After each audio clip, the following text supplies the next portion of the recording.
I personally don't see how adults have the audacity to sit at home and say they're not going to contact their parents just because they had a disagreement with them, or just because maybe in their opinion they weren't the best parents when they was growing up. Listen here, parents have a hard job.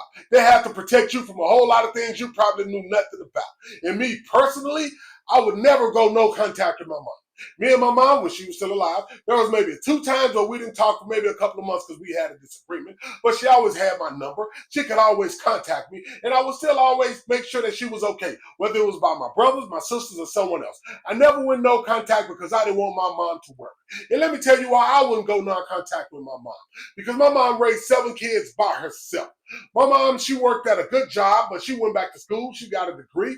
She got a promotion. She moved us from a bad neighborhood to a better neighborhood. Now, granted, the better neighborhood was still a bad neighborhood, but it wasn't as bad as the neighborhood that she took us out of. And you know what? When we was growing up, it was around the time gangs started popping up.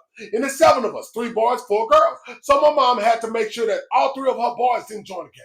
She had to make sure that we didn't start selling drugs. She had to make sure that we didn't die on the streets. She had to make sure that we didn't end up in a penitentiary like a whole lot of our relatives and a lot of our friends that lived in our neighborhood. She also had to make sure that all 4 of her girls were still alive and kicking, that they didn't bring a bunch of babies home, that they didn't die out there on the streets as well. And there was female gangs. She had to make sure that they didn't join any female gangs.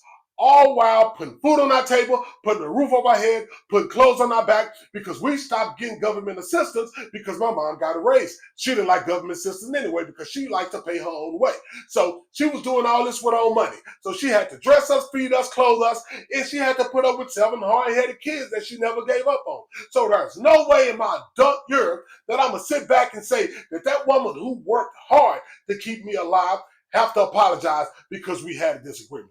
Have to apologize because growing up, she was probably tougher than other parents.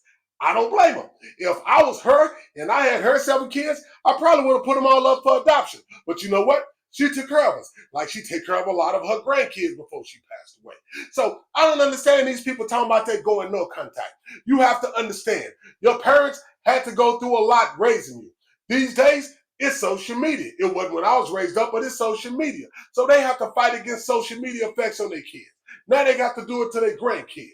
Because you know what? There are kids out there unaliving themselves because of social media. So, you know what? I can understand if your parent did something really bad in the past. But you know what? You know what? Life is short. They're not going to be around all the time.